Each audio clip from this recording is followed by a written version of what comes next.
best methods to improve your looks. Eyebrow pencil. Milano Tan, preferably Milano Tan 1. It just costs a bit more and takes a bit longer. Being out in the sun every day for 2 hours. A little bit of sunscreen, a natural one, SPF PA 50 plus plus plus. We want to do a little bit of lip balm, right? It sounds a little fruity, doesn't matter. You know, redden those lips a little bit. Eyelash dye, full like blue black. Eyebrow, I've never dyed my eyebrows, but you could do like, I think I already says like eyebrow pencil, like darken them a little bit. If they're really, really sparse, you could use minoxidil or something else similar. There's also like castor oil, I don't know if that works.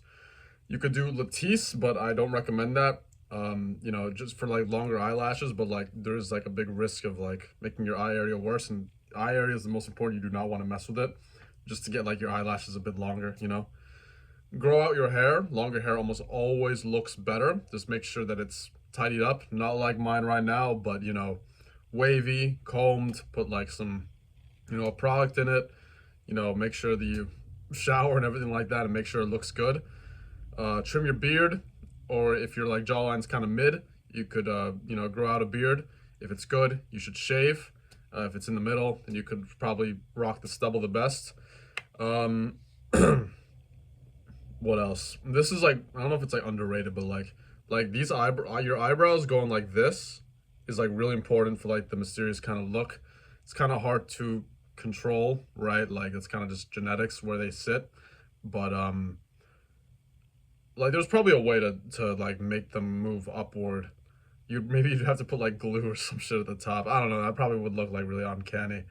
I don't know. Like I feel like my whole life, like I've always done like that, like move my eyebrows forward like that. And I know it sounds like stupid, but like over time, I feel like I've just done that throughout my life. That's kind of like made my eyebrows more focused, like kind of like just like straight like that. So maybe if you do that long enough, I don't know. That one's kind of cope, but yeah. Um, I actually don't recommend veneers because they look pretty fake. But I do recommend something like Invisalign, something like maybe like some kind of bonding if your teeth are really like messed up.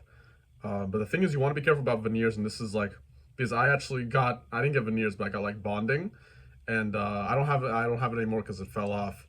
But oh no, I'll tell you. So like I got bonding on like these two front teeth right here, and I don't know why I got them because like it wasn't even that bad, but I got it, and it did like here was okay, but it looked a bit uncanny. Like it looked a bit weird for my face. Like my smile looked a bit weird, and also like here when I changed it, like they made the tooth like too thick, and it actually did change my bite very slightly, which will lead to asymmetries and TMJ. I know it sounds so small, but the smallest difference in your bite can make drastic differences in your face. And I've noticed that now when I just like keep my mouth closed, like this is always clenching.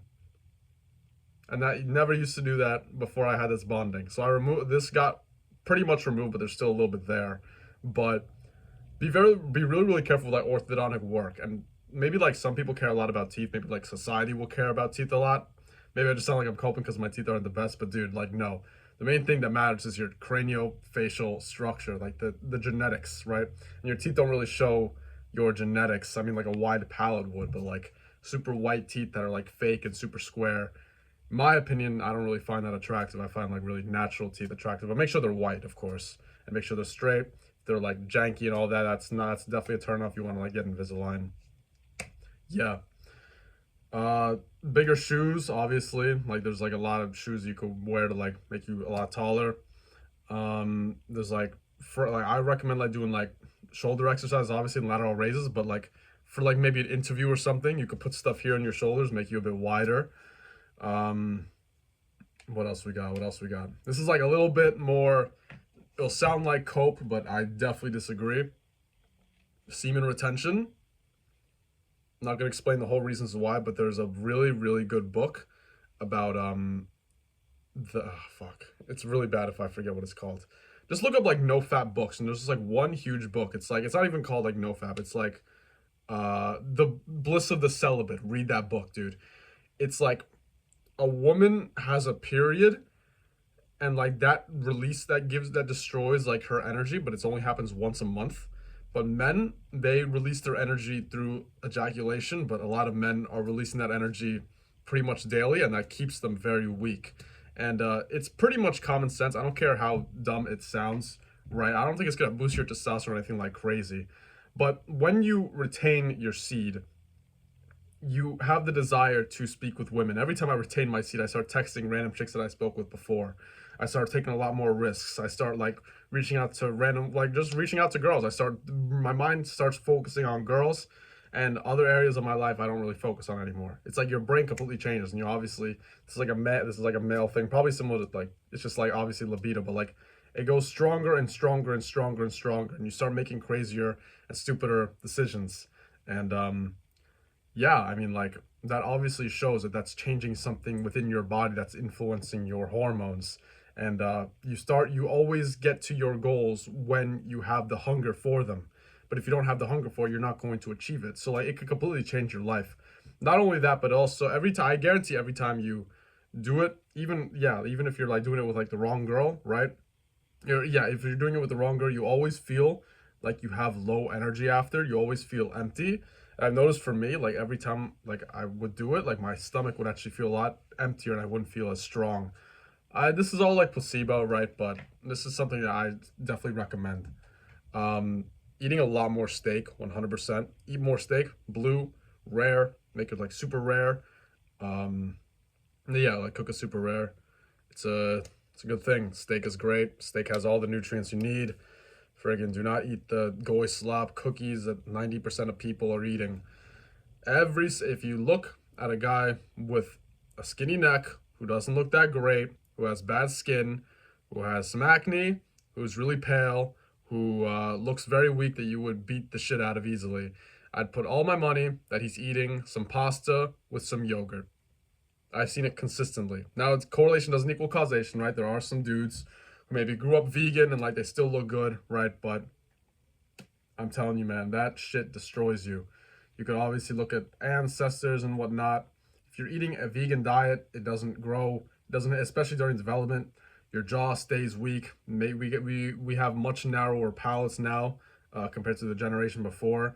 Use me as an example. This up here develops still, but then this down here doesn't develop as well when you're vegan, when you don't eat any meat growing up, and this influences your hormones. This makes you like a skinny fat body isn't natural. And there's a lot of people who have that. And how do you think that's happening? It's from your stupid ass diet. And you might be thinking you're eating healthy because you're eating fruits and like maybe 30% of protein and like a little bit of carbs and bread and vegetables. But dude, if you're eating that many vegetables, fruit, and carbs throughout the day, like that's like 50% of your diet, that's still like really, really high.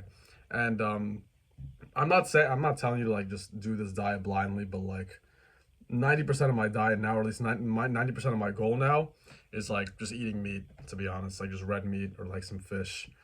And eggs are cool too. I got to be careful with the eggs because like I think I'm intolerant to them a bit, or I've developed an intolerance. Yeah, oysters. I love raw oysters. Those are great. And butter. Butter is really important because when you like look at any person who's a vegan after a long period of time and they don't eat meat at all, and they start losing fat really, really quickly. Here. I know this kind of contradicts when I said skinny fat, but they're combining like meat with bread, with fruit, and that's just like throwing everything at your body, and your body's like spiking ghrelin, and your like the insulin resistance starts screwing up, and you start like getting, bloated, and your stomach's trying to like, you know, handle all these things at once. But then if you cut out all of it and you just start eating like vegetables and fruit, dude, that's like how you get malnourished. And you're gonna start seeing like fat being dissolved in the eyes and fat being dissolved all around here. They're gonna look very, very weak. It's not the kind of it's not a lean look. It's more of a malnourished look. And I don't even know what my point was with that, but just don't be just don't be vegan, man. Just to make sure you eat a lot of meat. I'm not 100% right. Like, you could probably like have some fruit and whatnot, but I've noticed a big difference with guys who just like eat meat, and like that helps them develop. It grows their jaw a bit more. Probably helps with bone structure. Obviously, as you get older, these effects minimize, but still good. And last thing, oh yeah, that's what I was saying. Raw butter. Yeah, raw butter is really important because there's a lot of fat in it, and that's really, really important for your hormones compared to eating fat from these donuts or like fake fat that's like not natural for your body. Your body craves natural, and butter is actually one of my favorite foods, probably because I need it really badly. Yeah, it's gonna help you age well as well. And last one is sunlight. That one's like the key. Like, don't listen to what anybody says. Like, you'll look like you'll stand out so much more if you have a crazy tan, like a crazy tan. Like if you're like freaking orange, dude, that's gonna look sick. Yeah, like Milano 10-1, just stay out in the sun all the time. That's it. Peace. And also like really long hair that's curly and wavy.